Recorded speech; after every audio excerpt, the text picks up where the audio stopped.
오늘 본문의 말씀은 지난주에 우리가 함께 보았던 바로 씨 뿌리는 자의 비유, 그리고 네 가지 땅에 떨어진 씨앗의 그 비유의 말씀에 이어지면서 이 비유가 예수님이 우리에게 주신 첫 번째 가장 비유로서 열쇠가 된다는 거죠. 모든 비유의 말씀. 그래서 오늘 말씀에서도 13절에 보면 또 이르시되 너희가 이 비유를 알지 못할진대 어떻게 모든 비유를 알겠느냐. 즉 이 비유를 알면 이제 다른 비유들에 대해서도 알 수 있는 그러한 첫 관문이 되는데, 이 비유를 모른다면 다른 비유에 대해서도 어떻게 알 수가 있겠느냐.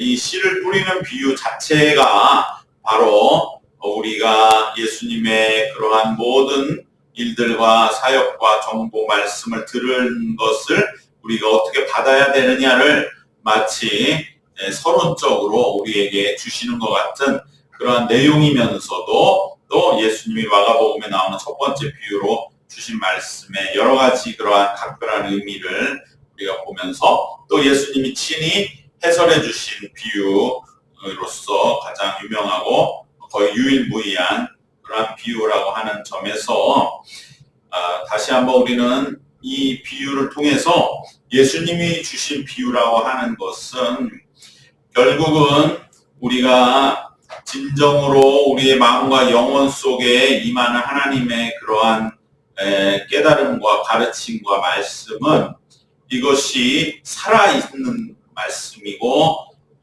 살아서 오늘날에도 계속적으로 우리에게 이 말씀이 영향을 주는 거라는 것입니다. 그래서 그러려면 어떤 하나의 고정된 지식이나 이론적인 그런 내용보다는 오히려 하나의 비유로서 말씀이 우리 가운데 전해질 때에 그것이 살아있는 말씀이 되는 것은 거기에 여러 가지 우리가 해석들, 또 내 나름대로 적용, 나는 이 말씀을 이렇게 받는다 라고 하면 내 자신도 살아나는 것이거든요.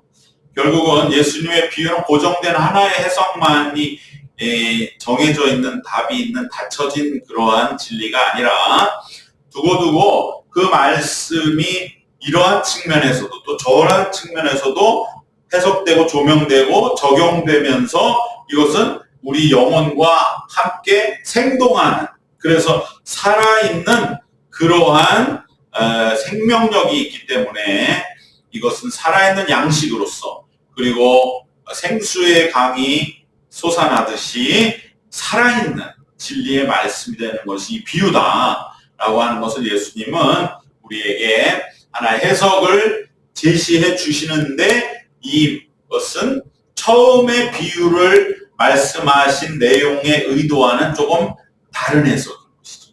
그러니까 처음에 예수님이 말씀하신 이 씨를 뿌리는 비유를 잘 우리가 지난주에도 보고 또 다시 한번 이 해석을 위해서 다시 오늘 말씀에 나오지만은 첫 번째에, 그러니까 4장 1절에서 9절까지의 처음에 이 비유의 말씀은 어디까지나 씨를 뿌리는 자가 씨를 뿌렸는데 그 씨가 결국은 어떠한 땅으로 가서, 그래서 결국은 씨들이 어떻게 되겠어? 다 다른 세 가지 땅의 씨들은 다 열매를 맺지 못하고 옥토에 뿌려진 씨만이 열매를 맺었다. 즉 씨가 어떻게 됐느냐? 씨의 운명, 씨를 뿌리는 자가 그것을 보면서 어떠한 마음을 가져야 되냐는 씨의 중점이 있었던 것이 사실은 오늘 말씀에 처음 나오는 1절부터 9절에 처음 내용은 그렇게 돼 있습니다. 어디까지나 중심이 씨라 이 말이에요. 근데 오늘 우리가 읽은 10절에서 20절에는 해석을 붙이실 때 예수님 가만히 보면 중점이 씨입니까? 땅이죠. 땅이죠. 씨가 떨어졌는데 땅에서 열매를 맺지 못하면서 어떻게 해서 못 맺는 땅을 더 자세하게 설명하시면서 그 땅은 특별히 뭐라 하시냐면 이들을 가리킴이니 하는 말씀이 구절이 그대로 나와 있습니다. 제일 처음에 돌짝밭에 있는 15절 말씀해 보면 말씀이 길가에 뿌려졌다는 것은 이들을 가리킴이니, 즉 땅 자체가 어떠한 특정한 마음의 심령을 가진 자들을 가리킨다는 거예요. 땅이 이들을 가리킨다. 즉 이 해설에서는 처음에 비유는 씨를 뿌리고 씨의 운명을 말씀하셨다면, 해설에서는 씨는 더 이상 똑같은 씨고 씨에 대해서 언급이 없고 땅은 누구를 가리킨다? 땅을 말씀하시는 거죠. 그러니까 이 비유가 사실은 이런 면에서 어디에 더 강점을 두느냐에 따라 완전히 다른 해석이 두 개가 나올 수가 있는 것이죠. 씨에 중점을 두면 씨 뿌리는 자가 씨를 뿌리는데 그것은 정말 4분의 1밖에는 옥토에 안 떨어졌는데도 거기서 엄청난 열매를 맺었을 적에 씨를 뿌리는 자는 75%의 4분의 3에 뿌려진 씨를 내가 헛일했구나 라고 자책하지 말고 옥토에 떨어진 씨앗을 보면서 그것을 통해서 그래도 마음에 위로받고 감사하면 하나님은 어떻게 하시냐, 거기서 30배, 60, 100배, 그러니까 허비한 것 이상의 것을 주시는 하나님이, 이것이 하나님의 나라다. 그러니까 씨를 뿌릴 때 네가 자꾸 눈에 보이는 4분의 3만을 보면서 점점 오그라들지 말고 4분의 1을 보고 오히려 꾸준히 씨를 뿌리는 길을 가라. 예수님의 인생이기도 한 거죠. 예수님이 말씀하실 때 많은 이들이 예수님이 해주는 이적만 보고 따라갔지, 누가 말씀에 귀 기울여서 참된 고난의 길 십자가를 말씀할 때 아무도 그걸 듣지 않았거든요. 그때 예수님이 어떤 생각이겠어요? 내가 이렇게 씨를 뿌려서, 어떻게 보면 예수님은 요즘 하는 말로 다 자기를 갈아 넣어서 자기의 목숨까지도 주어서 씨를 뿌렸는데 어떻게 보면 눈앞에 보이는 수확은 하나도 없는 거예요. 한 명도 예수님이 십자가 지는 거를 제가 예수님 정말 두렵지만 따라가겠습니다, 이런 제자 한 명도 없었다는 거죠. 다 도망가고 심지어 배신하고 팔아먹고. 그러니 예수님 마음에 얼마나 이게 하나님 나라의 씨앗을 뿌려봤자 전부 처공에 흩어지고 길가 돌짝밭 가시덤불에 떨어지고 목표는 하나도 안 떨어지는구나. 예수님 자기 고백인 거지. 우리가 주님의 일을 감당하는데 다 이런 허무함들이 우리를 시험한다는 거예요. 평생 내가 예수 믿었지만은 정말로 옥토에 떨어진 한 알의 씨앗이 없구나. 그러한 마음이 들 때 예수님은 절대 실망하지 마라. 사실 여기에 예수님의 본래의 의도는 있었던 것으로 여겨져요. 왜냐하면 다시 이 1절에서 9절을 읽어보면 땅 얘기는 없거든요. 땅은 그냥 길가에 떨어지니까 새들이 와서 먹더라. 그러니까 열매를 못 맺는 것이고, 돌짝밭도 마찬가지고, 가시덤불 간단하게, 그래서 열매를 맺지 못하고 옥토만 맺는다, 이렇게 간단하게 말씀하시거든요. 그런데 이제 그 이후에 또 세월이 지나면서 왜 이 말씀을 이제 더 이 학자적으로 막 분석하는, 특히 독일 사람들이 그걸 잘하거든요. 왜냐하면 루터의 전통이 있으니까. 루터가 처음으로 이 성경을 자기 나라 말로 번역한 거예요. 그래서 독일 신학이 그래서 엄청나게 이 말씀 그냥 안 둬요. 독일 사람들은 이 말씀을 다 분해를 해요. 그게 하나님의 뜻이라 이거예요. 정말 우리가 하나님을 사랑한다면 그냥 말씀만 이렇게 놓고 이게 하나님 말씀이겠거니 맹신하지 말라 이거예요. 그러니까 그런 사람들이 많이 차 돌리고 라마교에서 이런 거 보면 사람으로 부르지도 않는 거예요. 그게 무슨 정말 우리가 생각하는 사람이고 하나님 주신 형상이 있으며 말씀이 정말 나를 막 붙잡는다는 그걸 한번 느껴보라 이거죠. 그러려면 말씀하고 대결을 하고 막 이걸 다 막 씹어 먹어요. 그게 느껴져요. 독일 신학에서. 근데 절대 말씀 한 구절을 그냥 넘기질 않아요. 창세기 1장 1절 한 절까지 책 한 권을 쓴 게 수백 권이니까. 근데 그 사람은 뭐라 그러냐면 이것을 볼 때에 이것은 이제 나중에 갔을 때에 교회에서 사람들이 이 비유를 들었는데 대부분은 교인들은 어떠냐 이거죠. 말씀을 뿌리는 자를 이전에 듣는 자잖아요. 들을 적에 이 비유의 말씀을 들으니까 우선 자기 듣는 자의 입장이니까 내가 이 네 가지 밭 중에 누굴까 여기에 너무 관심을 갖는다는 거예요.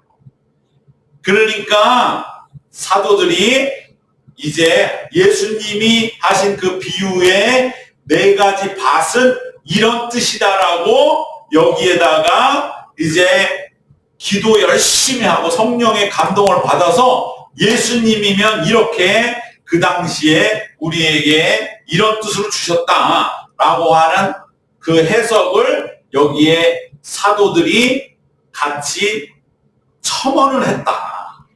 왜냐면은 이 원어를 보면은요, 표현이 우선 14절에 보면 뿌리는 자는 말씀을 뿌리는 것이라. 이게 예수님이 이렇게 말씀 안 하셨어요.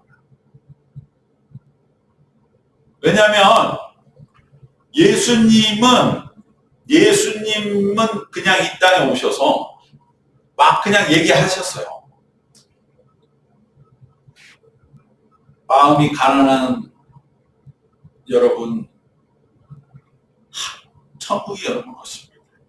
슬퍼하지 마시고 우리가 복됩니다. 마음이 의에 줄이고 목마른 여러분, 우리가 복됩니다. 왜? 하나님의 나라 우리 것이기 때문에. 그러면서 예수님은 그냥 우리가 쓰는 말로 이렇게 쭉 하시고 그거를 나중에 제자들이 기록을 하니까 이게 뭐가 돼요? 이게 말씀이 된다 이 말이에요. 그러니까 예수님 자신이 내가 이제 말씀하노라. 여러분 이렇게는 이상하잖아요. 그냥 예수님 말씀하신 거예요. 내가 예수님 하시는 말씀을 말씀이라고 얘기를 안 한다 이 말이에요. 그렇지 않습니까? 저도 설교 말씀 시작하겠습니다 이러고서 안 하잖아요. 그냥 바로 말씀을 하잖아요. 그러면 이것이 어쨌든 부족하지만 설교 말씀 되잖아요. 그런데 예수님이 여기서 씨 뿌리는 자는 말씀을 뿌리는 것이라 라고 예수님이 이렇게 하셨겠느냐? 안 했을 거라는 거죠. 즉 여기서 사실 우리가 예수님이 말한 씨는 뭐냐? 그거는 단지 말씀만을 말하는 게 아니에요. 그것은 우리가 하나님의 나라에 씨앗을 뿌리는 모든 행동, 말씀을 전하든지 우리가 누구에게 사랑을 베풀든지 하는 모든 사역 전체를 가리키는 거죠. 우리가 전도를 어떻게 말로만 합니까? 사역으로 하는 거잖아요. 행동으로 하고. 오히려 가톨릭은 강론은 별로 중요치 않거든요. 봉사하고 선행으로 하나님 나라를 확장하는 것이다. 그러니까 처음에 예수님이 씨를 뿌린다 할 때 씨는 뭐냐? 그것은 우리가 하는 모든 사역의 다 포괄하는 거예요. 근데 그것이 오늘 여기서는 씨를 뿌리는 자는 말씀을 뿌린다는 말씀으로 그냥 좁혀진 거죠. 그것부터가 벌써 독일 이 신학의 눈에는 딱 걸린 거예요. 이건 아무래도 예수님이 이렇게 해설하면서 씨를 뿌리는 것은 말씀을 뜻한다 라고 하셨겠는가? 아니라는 거죠. 그냥 예수님 그러셨을 거예요. 씨를 뿌리는 것은 우리가 하나님의 나라를 확장하기 위해서 뭔가 우리가 세상 속에 나가서 행하는 모든 그러한 일들을 통해서 하나님의 나라는 확장되지 않겠느냐. 그러다가 우리가 내 경우를 만나는 것 같다. 그러면서 이렇게 쭉 하시지 말씀을 뿌리는 것이라. 이건 아무래도 어색하다는 거죠. 근데 그 사람들의 말이 무시할 게 아니에요. 가만히 생각하면 맞는 말이에요. 우리가 예수님을 성경 안에로만 너무나 고정하지 말고 정말 살아서 예수님이 계셨다면 나와 무슨 얘기를 했을까? 그걸 생각해보면 그 사람들 많이 맞아요.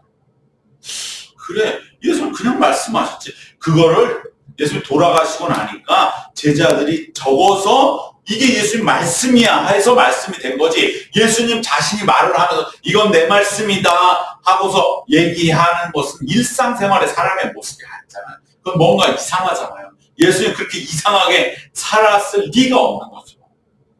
어쨌든지 간에 바로 그랬을 때에 이제 초대교회의 사도들이 그 네 가지의 밭에다가 이러이러한 것이라고 하는 예수님의 뜻을 헤아려서 붙인 해석이 바로 이 말씀 속에 마가복음에서 기록이 되었는데 그것이 우리가 지금 봐도 얼마든지 고개가 끄덕여지는 해설이 되잖아요. 길가에 뿌렸는데 예수님 뭐라고 하셨어요? 새들이 와서 먹어버렸다? 그랬는데 여기서는 바로 그 새는 사탄이 즉시 와서 그들에게 뿌려진 말씀을 빼앗는 것이요 이들을 가리킵니다 하고 사람으로 딱 얘기를 할 때에 예수의 말씀을 들었던 초대 교인들이 그래 나에게 말씀 떨어진데 나는 구경도 못하고 자꾸 뭐가 콕 뺏어가서 말씀이 도대체 들려지지 않는 자기 자신 아니면 다른 사람들을 볼 적에 얼마나 은혜가 넘쳤겠어요. 그러니까 예수님이 하신 그 말씀의 지난 4상 4절부터 뿌릴새 덜어는 길가에 떨어지면 새들이 와서 먹어버렸다. 이거보다 여기에는 더 정말 듣는 사람들한테는 더 깊게 더 피부에 와닿게 말씀이 풀어지는 것이죠.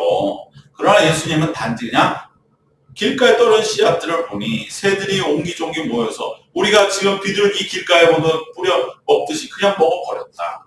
이렇게 말씀하심으로 예수님은 다양한 해석의 여지를 남겨놓으셨고 그것을 그 이후에 제자들이 새겨서 당시 초대교회 교인들이 말씀을 듣는 자신들의 모습이 뭔가 예수님이 그걸 지적하면서 확실한 강력한 메시지를 주시는 것 같은데 그것이 과연 명확한 뜻이 뭡니까? 라고 하는 초대교인들의 그 간절한 물음에 대한 대답으로서 이 말씀 속에 들어갔다. 왜냐하면 여기에 나오는 이 용어들이 사도들이 쓴 그 뒤에 이제 로마서 또 그 이후에 바울 서신과 베드로, 요한 이러한 서신들에 들어있는 용어들이라는 거예요. 그것까지 이 주석가들은 몇 장 몇 절로 이 단어가 있어. 이러한 표현이 있어. 그러니까 이거는 거기서 유리한 거야. 이걸 다 분석한 결과 바로 이 말씀은 초대교회의 말씀을 들었던 교인들에게 이 예수님의 본래 비유가 살아있는 증거가 된 거예요. 그 자체가. 그러니까 여기서 예수님의 의도는 더 막 불타는 거죠. 왜냐하면 예수님 비유를 주실 때 예수님은 결코 이 비유에 대해서 그냥 뭔가 달달 애우거나 하나의 정답만을 암기하는 식으로 비유를 말씀하신 게 아니었다는 거예요. 그거에 대한 초대교인들도 이 비유가 너무 좋아서 내 뭔가 영혼을 찌르는 것 같은데 이 뭘까를 막 궁리하고 궁금해해서 사도들과 여쭤보고 왜냐하면 사도들은 예수님을 직접 대면했던 사람들이니까 그 결과물이 여기에 있다고 할 때에 그것은 바로 누구의 의도겠습니까? 예수님의 의도죠. 그래 초대교인들이 이렇게 말씀의 비유를 더 알고자 가까이 가고자 애썼듯이 이제 예수님이 나오는 이 모든 비유의 말씀을 우리는 그러한 보다 더 내 삶에 더 정말 이 비유의 진정한 의미를 찾아 나아가는 그 열정을 가지고 이 말씀들 비유를 우리가 받아 새기기를 예수님은 원하셨고 그 말씀의 현장이 오늘 비유 속의 해설 속에 담겨 있는 것은 놀라운 하나님의 더한 역사가 되는 줄로 믿습니다. 이래서 말씀이 살아있고 비유는 살아있는 것이다. 어떻게 보면 처음에 이 비유는 어떻게 보면 두 개의 입장, 즉 시의 입장, 밭의 입장 중에 뭐가 맞습니까를 당시에 마치 서로 막 주장하는, 그래서 어떤 사람은 씨의 비유다, 이건 씨 뿌리는 자의 비유다, 아니면 어떤 사람은 네 가지 밭의 비유다, 제목도 다르게 부르는 그 중에 뭐가 맞습니까? 예수님은 그것을 물어본 것처럼 기록이 되어 있잖아요. 그럴 때 예수님은 뭔가 하나의 고정적인 해석만이 아니라 무궁무진하게 해석되는 살아있는 말씀, 바로 이 말씀이 어떻게 해서 비유가 살아있다고 하는 것을 보여주고 계신 줄로 믿습니다. 이처럼 예수님의 비유는 여러 가지 해석 속에서 그 의미는 무궁무진하게 풍성하게 늘어나지만, 그러나 그 의미가 가리키는 지향점은 하나, 그것은 곧 하나님의 나라는 어떠한 것이며 우리는 하나님의 나라를 가기 위해 어떻게 신실하게 행해야 할 것인가, 우리가 하나님의 나라 백성으로서 어떻게 살아야 하고 어떠한 것을 마음에 품어야 하는가를 보여주는데 우리의 그 지향점이 있는 것이죠. 그 목적은 단 하나지만 거기에 풍성한 그러한 내용들이 이제 무궁무진하게 생동하게 되는 것입니다. 다시 한번 우리는 결국 예수님이 비유의 말씀을 주신 것은 씨를 위함도 아니요 밭 둘 중에 하나 정답이 있는 게 아니에요. 둘 다예요. 그럼 우리가 그 둘을 합치면 어떻게 해석이 됩니까?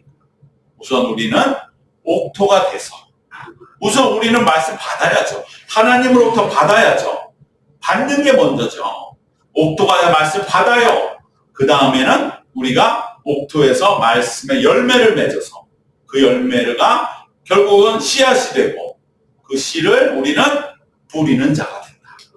그래서 우리가 이 말씀의 목표는, 가리키는 지향점은 하나다. 그것은 옥토가 되어서 우리는 말씀을 끊임없이 낙심치 말고 뿌려야 할 줄로 믿습니다. 뿌리는 자가 되자, 옥토가 되자, 그 두 가지, 옥토라고 하는 밭도 뿌리는 자의 씨도 우리는 둘 다 이 비유 속에 어느 하나도 놓치지 않는 것이 이 비유의 말씀의 지향점이 되는 것입니다.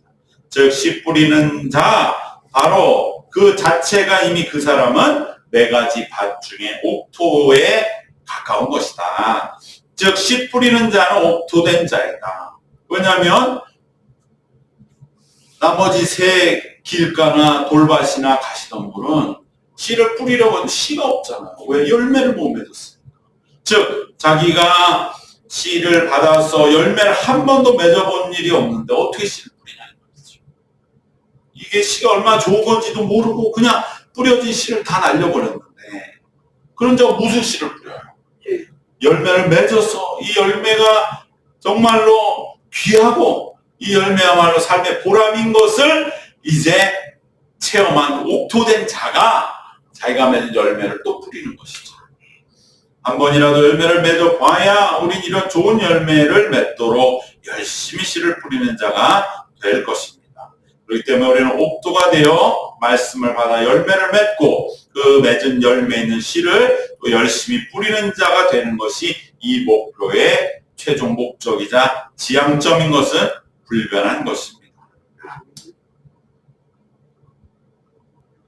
또한 이 비유에 우리가 두 번째로 다시 한번 새겨지는 그러한 예수님의 또 하나의 의도는 뭐냐, 바로 씨를 뿌리는 자나 옥토된 땅의 모든 자들도 너무 완벽하려 하지 말라는 거예요. 하나님도 내가 놓치지 말고 다 받아서 다 열매를 맺어야 돼, 그렇게 여기지 말라고. 가장자리에 흩어지는 씨앗도 있는 것이고, 예수님은 무엇보다도 이 말씀에 우리에게 해방감을 주시고 자유함을 주시는 겁니다. 우리 신앙의 대부분은 문제 해결에는 다급함을 갖고 조급함을 갖고 압박감을 가져서 스스로를 더 문제 속으로 이렇게 쪼그러뜨리는 그러한 경우가 많이 있습니다. 이거 지금 빨리 옥토에 좀 맺혀서 열매가 막 대나무 죽순 자라도 시원치 않은데 하나님 어떻게 하실 겁니까? 그러한 압박감, 조바심이 오히려 우리의 영혼을 더 메말라가게 하고 늘 삶에 뭔가 어려움을 준다는 것이죠. 그때 예수님은 4분의 1만 떨어집니다. 나머지 4분의 3은 다 날아가는 거예요. 그런 거 너무 이렇게 아둥바둥하지 마라. 여기에 참 말씀에 깊이 빠져들면 정말 하나님 주시는 놀라운 해방과 자유함을 갖게 됩니다. 이 모든 삶의 여러 가지 답답한 현실 속에서 예수님은 우리의 시선을 돌리십니다. 그래, 너 지금 너무나 삶의 마지막인 것 같아 힘들어하고 있을지 모르지만 눈을 들어 밭을 봐라. 오늘도 농부는 열심히 씨앗을 뿌리고 있다. 그 중에 4분의 3을 날리면서 4분의 1만을 바라보고 그 정도만 해도 괜찮다고 여기며 오늘도 씨를 뿌리는 저들의 발걸음은 우주의 영원부터 영원까지 계속되는 것이다. 너 하나가 지금 그러한 상황에 있는 걸 스스로를 너무 몰지 마라 하면서 우리의 여전한 주변의 우리의 환경 속에 우리의 시선을 돌려서 참으로 더 중요한 것이 무엇인지 아느냐라고 말씀하시듯이 중요하게 운행되는 온 세상과 우주를 보게 하시고 그 속에서 우리가 가지는 이 진정으로 쫓기는 조바심 속에서 우리가 진정 놓치고 있는 것이 무엇인지를 보도록 우리의 시야를 열어주시는 것입니다. 정말로 막 씨를 떨어뜨리지 말아야 돼. 이거 얼마 안 남았어. 이렇게 여기는 사람에게 4분의 3은 날라가. 우리 그렇게 살아오지 않았냐. 걱정하지 마라. 하시는 그 말씀은 오히려 우리를 깜짝 놀라게 하기에 충분한 것입니다. 그러면서 우리가 그렇다면 무엇을 진정으로 애쓰고 무엇에 우리가 집중하고 노력해야 하는지를 예수님 우리에게 알게 하시는 것입니다. 오늘 이 비유에서는 그것은 다름 아니라 내가 길가나 돌밭이나 가시밭일 수 있음을 알게 하시면서 대개는 나는 옥토인데 왜 이렇게 열매가 안 많지나 이러한 생각을 깨시고 내가 그래 어떻게 보면 저 4분의 3에 속하였을 수 있겠구나 라는 것을 알게 하시면서 이제부터 나는 어떻게 하면 옥토가 될 것이냐. 그리고 내가 옥토가 되면 지금의 모든 이 어려움으로부터 점점점 우리는 벗어날 수 있게 될 것이라고 하는 마음을 먹게 하시는 것입니다. 다만 내 옥토에 이제 씨앗이 참으로 떨어진 것을 내가 옥토로 준비하였고 이제는 이것을 어떻게 열매 맺을지만 집중하게 되는 참된 극복의 길로 우리를 인도하시는 예수님의 이 비유의 치유가 오늘 우리에게 임하여 함께 마음의 숨통을 틔우면서 진정으로 하나님의 말씀을 듣는 우리 모두가 되시기를 바랍니다. 마지막으로 예수님은 이 비유를 해설하시면서 너무나 또 참 깊이 있는 말씀을 하시는데 그것은 다음 주와도 연결이 되지만 그것은 무엇이냐? 내가 왜 비유로 말하느냐? 그것은 바로 외인들은 듣기는 들어도 알지 못하고 보기는 보아도 깨닫지 못하기 때문이다. 이것은 이사야에서 나오는 말씀입니다. 이사야로부터의 그 깊은 뿌리를 가진 말씀. 왜 그렇습니까? 이사야 선지자는 정말로 당대의 궁정의 굉장한 배경을 가진 그러한 정말 또 구약을 가지고 또 독일 사람들은 난리를 치는데 그들의 말을 절대 우리가 무시할 수가 없어요. 근데 우리가 보면 이사야가 개인적으로는 불행했거든요. 왜? 궁정에서 굉장한 백그라운드를 가진 어떻게 보면 왕족의 한 친척, 지금 왕가의 한 사돈의 8촌쯤 되는 그런 배경이들. 이사야. 왕정의 완전히 지금으로 골수 여당의 권력의 한 자락을 하는. 근데 에레미야는 완전 야당이죠. 아나도 출신. 그런데 이사야가 그러면 어떻게 됩니까? 궁정 예언자 아닙니까? 왕의 앞에 가서도 눈 하나 깜짝 하나 말할 수 있는. 그렇게 이사야가 했어요. 근데 들었습니까? 왕이 안 들었어요.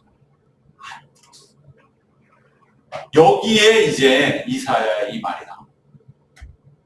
이사야는 이 왕이 내 말을 듣지 않는다. 왕이 내 말을 듣지 않는다.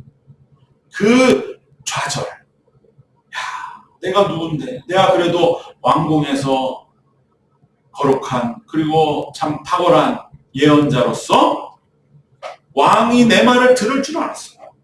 나는 왕의 곁에 있었고 궁정에 같이 있었고 영향력이 있고 내 말을 들을 줄 알았지만 왕은 그것을 무시했거든요. 알았어요. 그래서 이스라엘 유다는 망하는 길로 갔던 그 결정적인 그러한 분수령.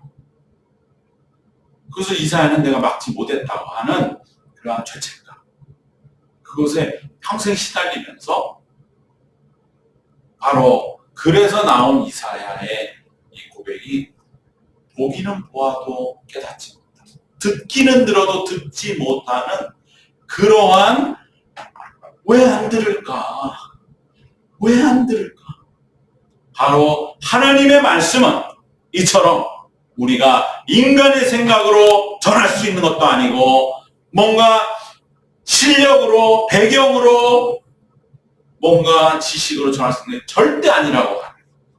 바로 그 신비한 하나님의 말씀의 역사, 그 세계를 그대로 우리에게 표현하고 있는 말씀이 바로 너희가 듣기는 들어도 듣지 못하고 보기는 보아도 깨닫지 못하는 바로 그것을 그래서 정말로 하나님의 이 말씀은 듣지 못하면 그것은 정말 멸망할 수밖에 없는 일은 일어난다.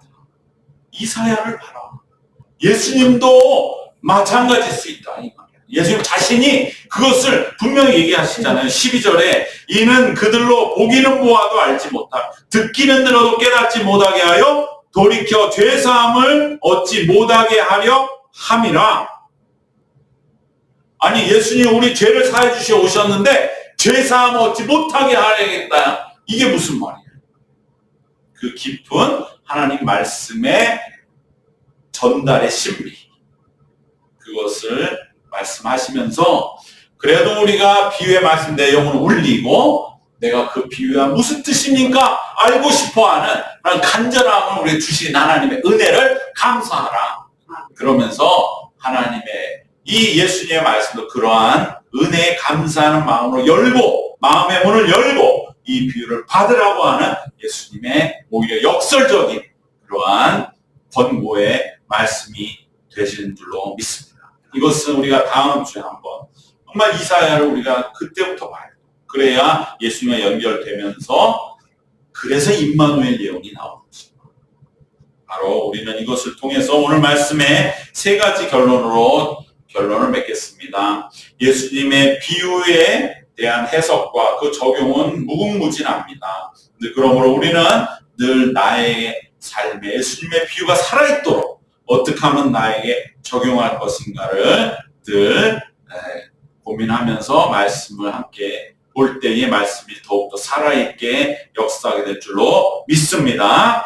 두 번째로 우리는 옥토가 되어서 또 실망하지 말고 씨를 뿌리는 자가 되어야 할 줄로 믿습니다. 마지막으로 예수님의 비유와 말씀은 우리의 영혼을 자유롭게 해방시킨다 라고 하는 것을 기억하면서 이러한 예수님의 깊은 그러한 은혜를 우리가 참 들을 수 있게 됐다고 합니다. 그리고 내 영혼을 여기에 싣고 주님과 함께 믿음의 길을 가는 그 감사, 기쁨과 능력과 영원한 감격이 함께하는 믿음의 길 내시기를 주님의 이름으로 축원합니다. 아멘. 기도하겠습니다. 하나님 감사합니다.